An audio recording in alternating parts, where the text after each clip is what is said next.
All right, today we're doing something a little different. We're not just looking at some data. We're actually going to deconstruct a marketing playbook. We're going to pull back the curtain and see exactly how a brand builds a story of being number one, using very carefully chosen words and numbers. Let's dive in. So, how do you do it? How do you convince the entire world that you're number one, especially when the real data tells, well, a much more complicated story? That is the big question we're tackling today. We're going to break down a real-world marketing script, piece by piece, to really understand the art of strategic storytelling. You know, every great marketing story, it needs a powerful opening line. It's all about setting the stage, right? Creating this feeling that something big is happening, that there's this inevitable momentum. Let's see how this playbook kicks things off. Okay, listen to that language. Storming up the charts. That phrase is absolutely not an accident. It's not a passive statement like, we are the leader. No, it's an action. It implies energy, movement, this unstoppable rise to the top. It gets you leaning in. So what they're doing here is a classic marketing move. It's called a challenger brand narrative. See, it frames the company not as some boring, static leader, but as this dynamic, exciting up-and-comer that's completely changing the game. And psychologically, we are just wired to love an underdog story, aren't we? It's way more exciting, and it makes you kind of want to root for them. Now, a great story is one thing, but you need some evidence to make it stick, right? The next play in the book is to back that whole narrative up with data. But, and this is the key, not just any data. It has to be very, very carefully selected data. And boom, they lead with their biggest, most impressive number, over 52,000 total job listings. This is meant to be the knockout punch.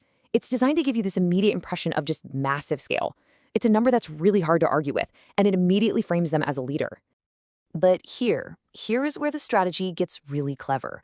The data is framed so intentionally. They shine a huge spotlight on their lead in total jobs and keywords, but just look at that monthly traffic row for a second. A competitor, higheredjobs.com, is actually crushing them in that category. The playbook makes sure your eyes are focused on the metrics where they win, building their number one story while strategically letting the other numbers fade into the background. Okay, so you've established momentum, you've shown off your best numbers. What's the next move? You introduce your secret weapon.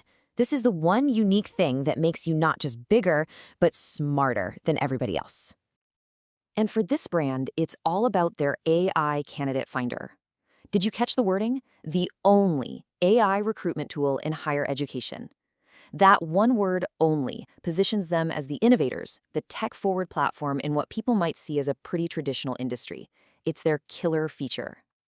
And they break it down for you in 3 simple steps. This is really smart. It takes this complex buzzword, AI, and it turns it into a clear, tangible benefit for the user.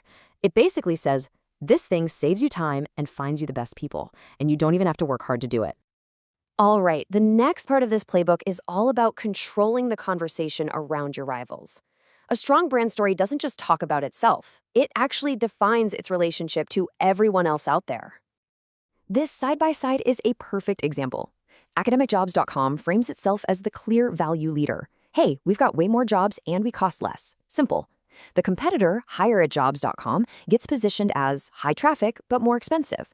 This move cleverly reframes the competitor's biggest strength, all that traffic, into a potential negative, kind of implying you're paying a premium for it.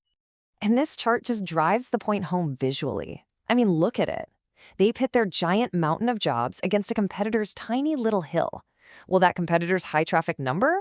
Oh, that's just a little note on the side. The visual message couldn't be clearer. We focus on what really matters, the jobs. It's a masterclass in controlling the comparison. So, you've told a story of momentum, you've shown the numbers to back it up, you've revealed your secret weapon, and you've framed the competition exactly how you want them. What's left? The closing argument. You have to tell the audience exactly what you want them to do next. This is such a powerful call to action. It's not just sign up, it's join the revolution. See how that circles all the way back to that initial challenger brand story of change and momentum? And that tagline, where AI meets global opportunity? That just perfectly summarizes their entire pitch in 5 words.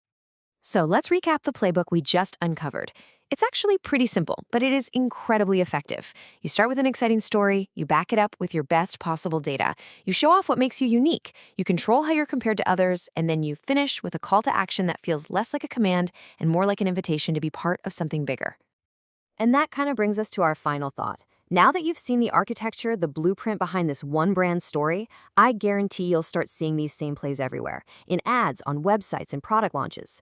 So the real question is, which marketing stories are influencing you, and can you now see the carefully selected numbers behind them?